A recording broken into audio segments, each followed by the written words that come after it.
Tens of thousands of rapes and massacres. The Muslim people were turned into refugees in their own state. At that time, a journalist asks Modi, "What's going on there?" Narendra Modi replied, "Human production is in progress. We have not said without reason that the BJP is the enemy of mankind. A very long history proves it. The events that are going to happen will prove the same." Bhagat Singh kissed the gallows at a young age. At the age of 23, he laid down his life for the liberation of this land. They asked him what he thought of the RSS. Bhagat Singh replied, "I don't have much to say about them. But one thing appears, and I am convinced that in the future they will be against the sovereignty and the unity of Indian nation." Dr. Ambedkar once said, "If they start acting, thinking that the religion to which they belong is bigger than the country in which they live, no one can stop this country from disintegrating into pieces. It is the religious fanatics who have no right to talk about national unity, who are pretending to talk about national unity over and over again. They will suddenly become saints, so that we may trust them." DMK speaks in support of Gujarat riots inside the parliament. How many protests were held by the Congress when the riots were going on in Gujarat? Those who spoke in the support of Gujarat riots in parliament were Sir Murasoli Maran, respected Sir T.R. Balu and elder brother Vaiko. These people supported the Gujarat riots to such an extent that the Bharatiya Janata Party members themselves were ashamed and bowed their heads. What right do they have to talk about the Manipur riots? When you see these two nakednesses, you rise up. How many rapes and how many thousands of nudities happened to our sisters and mothers? At that time, the women's wing of the DMK and Congress never opened their mouths, because it was you who raped and killed them. You gave them the bombs that killed our people in clusters. Crores of funds you gave. Even in their dreams, the Sinhalese would not have thought that they would be able to win over the Tamils in the war. Many countries stood by them and killed our people by extending their hands to help them, providing them with weapons and pouring out funds.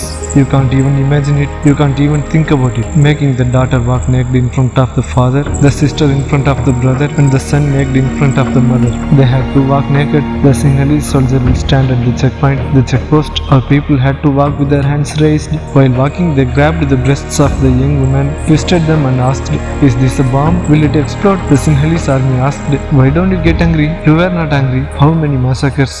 You saw how many naked bodies were carried away by those carts.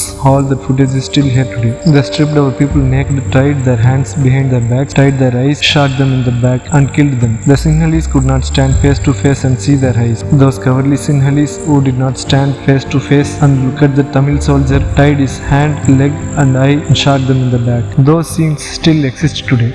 Why are these Congress and DMK, which did not speak then, now talking only about the Manipur riots?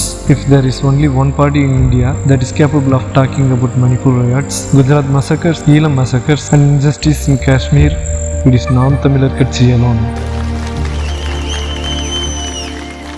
What right do they have to talk about it? When this 13-year-old girl was shot in the back, why did not you talk then? On the 76th day of these riots, you are speaking. What have you been doing for those 76 days? Why did not you talk? Because the election is coming, that's why there's a need to talk about it for you. There's a 36-party alliance and here it is a 26-party alliance.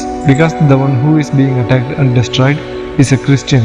He depends on Christianity.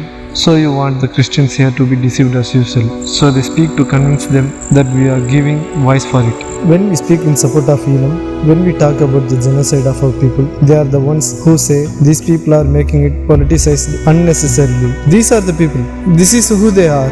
Those who said supporting Elam is unnecessary here, talking about Elam will have no effect, they are talking about it necessarily and doing politics here. They are doing politics with Manipur riots today. They cry only for electoral gains. They will actually pretend to cry.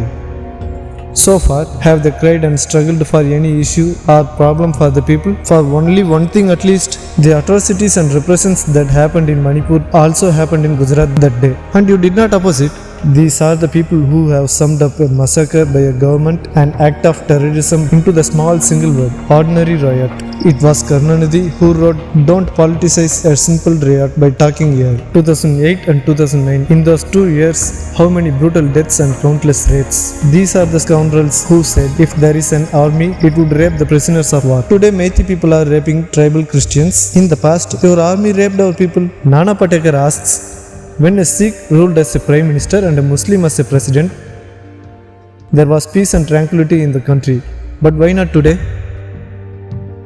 He himself gives the answer for that. Both of them were educated, So the country and the people were peaceful. You have ruled the country for 9.5 years, but now you have come to ask what the problem is. You are the problem for our country.